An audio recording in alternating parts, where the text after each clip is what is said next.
Siamo in piazza Matteotti con il tavolo per la pace, niente per un'iniziativa, Digiuno per la pace, che inizierà oggi, insomma, e continuerà fino al 2 di giugno. Ecco, un'iniziativa importante e vi chiedo come mai, insomma, questa iniziativa.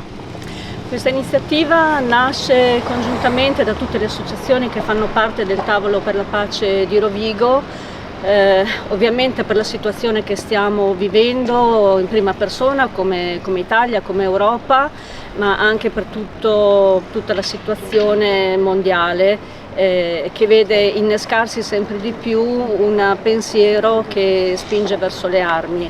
Perché il digiuno? Il digiuno è un'iniziativa che è partita in altre città del Veneto, ma che a Rovigo ha preso un corpo, diciamo, partendo anche da alcune notizie che purtroppo sono comparse anche ultimamente sui giornali, che riguardano proprio il legame stretto che unisce la corsa all'armamento e al tempo stesso la povertà e la miseria nel mondo.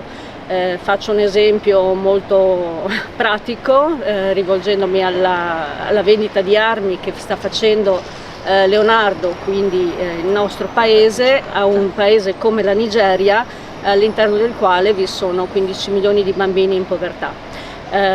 Stringo, arrivando a noi, la pace come mezzo di soluzione dei problemi, come mezzo di dialogo fra i popoli, perché la corsa alle armi porta solo a incrementare comunque la conflittualità, i conflitti e ad impoverire tutti.